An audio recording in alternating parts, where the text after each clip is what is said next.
Another edition of Facebook Live from Exhale HQ. This time we actually have a name. It's called How to Exhale, a series on love and hate in America. And our hope is to really just keep the conversation open, particularly as our country is getting more and more polarized.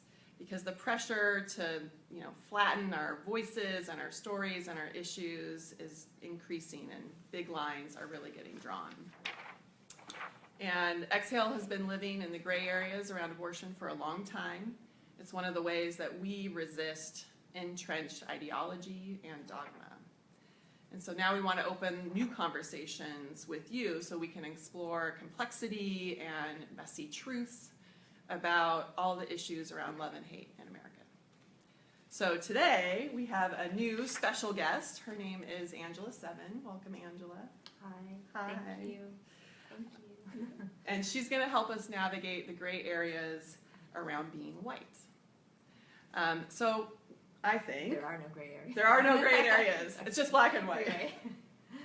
So I think most white people, I should say, in America think that it's pretty bad to be racist. And no one really wants to be called a racist. And if someone calls me a racist, my instinct is to deny that. And yet, racist things just keep happening. So a long time ago, someone told me that if I wanted to understand more about sexism, I needed to listen to women. And if I wanted to understand more about homophobia, I needed to listen to gay people. And if I wanted to understand more about immigration, I should listen to immigrants. And if I wanted to learn more about racism, I should listen to people of color. And the idea is that because most people who are impacted by these systems, the people who have to navigate it every day, are the ones who are the smartest and who know the most about how it works. And that really became a foundational value for being pro-voice. But if that's the case, then what role, if any, do white people have to play in either lessening the impact of racism or in just dismantling it altogether? So here's a few things for you, Exhale community, to know about Angela. Angela is a former Exhale volunteer counselor. So she was one of our first volunteers back in 2003 or something like that. She's been involved in a lot of different communities, and I'm most familiar with her work with men at San Quentin. And a few years ago, she started a class in Oakland that's called Beyond the Culture of Separation, Whiteness, and the Embodiment of a New Story. So I love that. Thank you. Yeah. Thank you. So my first question for you is, who signs up for this class? Why do they take it? Well, first of all, it really grew out of, there were several of us, including my co-founders, Gregory Mengel and Ilana Isaacs, coming together really at the request of friends like Conda Mason, Okay. the founder of Impact Hub Oakland. And there was a lot going on at the time, the acquittal of George Zimmerman for the killing of Trayvon Martin. So there was a lot of activation, and on the part of myself and Gregory and Ilana, we really need to know what our part is, like you said. What do we need to do, and what is our responsibility? And understanding white supremacy is actually at the root of it. Okay. And people who come are all walks of life, really. I have to say that because of where we stand in terms of our positions on things, it's not political. And, we try to approach things with compassion, providing a safe space for people to, talk about things without hurting people of color's feelings. We do it in a white-only space. And the whole spectrum of people who are different class, I would say that there's probably, because of where Oakland is right now and what's happening, there are activists, people who maybe have some class privilege, but identify as working class possibly. The therapists, teachers, psychologists, social workers, everybody who wants to really look at what can I do and how can I do it in community? Okay. So what have you learned over the last few years about running this class in Oakland with white people? Yeah, it's been an opportunity for me to actually learn and look at some things inside for myself around where am I too inflexible, or what do I need to look at in terms of how I can stretch, Okay. and just like with Exhale, what I learned in Exhale so Yeah. many years ago was listening. Yeah. It's a tool, Mhm. and it's so valuable to be able to be with somebody in whatever pain they might be in, Mhm. and to help move ourselves and each other around, feeling guilt and shame for Yeah. what's happening, because there's a lot of that. Yeah, I wanted to hear about that because I know that comes up a lot when, white people sort of realize like, oh shit. Right?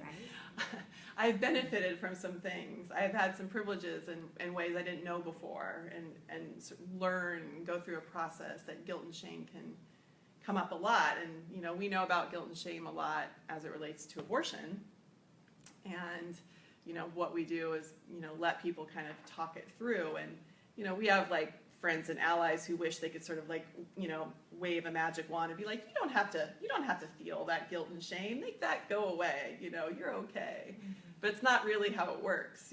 People need the chance to kind of work through their feelings around it and get to their own resolution. And so how do you do that around white guilt and white shame? Like what's the process that you undertake around that? Well, for me, it's knowing that I'm not alone. Okay. That really helps get me unstuck. Yeah. And then knowing that those are feelings, and they're not the only feelings, Mm-hmm. and they are just that, they are feelings. Mm-hmm. So there's ways to not let that be inhibit myself Mm-hmm. from actually taking action, Mm-hmm. and moving through it. Mm-hmm. I think people think, oh, I've arrived because I feel so guilty, about what my ancestors did, enslaving Black people, all the things that are happening right now with immigrants. It's a white supremacist culture that's really allowing that to happen. Mm-hmm. It's not people personally, going out there and saying, well, there are some people who are doing that, but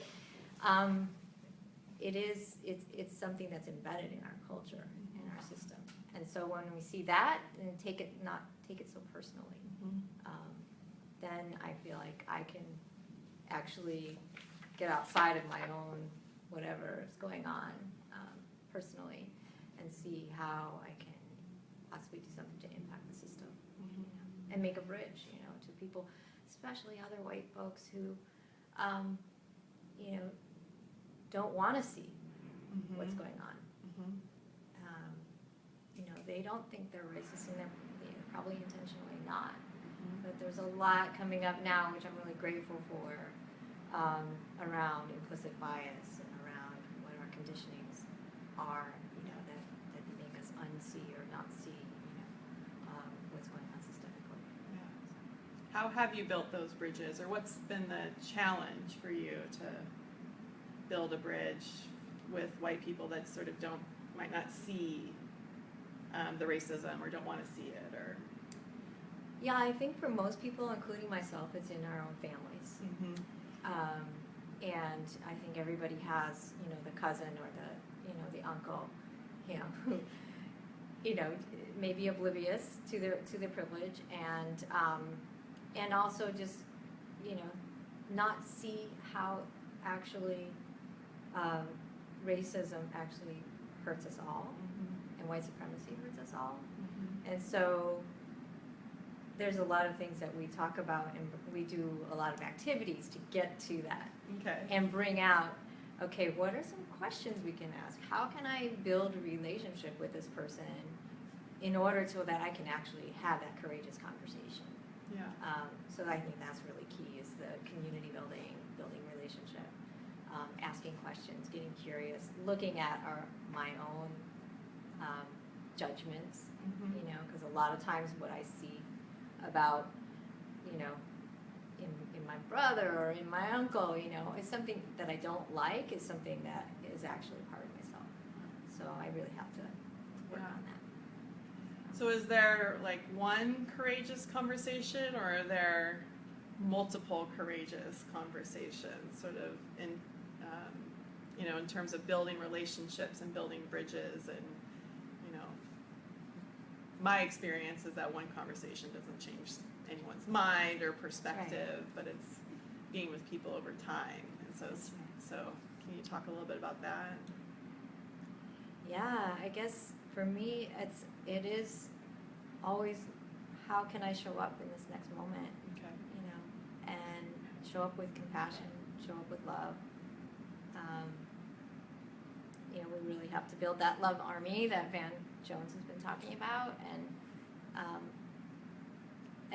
and also, you know, my friend Belvy Hooks, Mm-hmm. or Belvy Brooks. Sorry, Belvy Brooks. I love Bell Hooks too. Belvy and her husband Didon Gills talked about what does healing look like, and I ask myself that question a lot, you know, and just starting with those questions on an ongoing basis, and getting used to being uncomfortable and awkward. You know, this is not easy stuff, and it's not something that people really want to talk about every day, but I do. So. Come talk to me. Yeah. So, you know, I'm a white person, we're white people, and we've become awake, we become aware of the system of privilege and white supremacy, and we've like worked through guilt and shame in some kind of way, and we're like ready. And now like, you're dangerous. Tell me why. I'm like ready to be just this great anti-racist ally, and then what happens? Yeah. Am I often, perfect? Yeah, exactly. Yeah.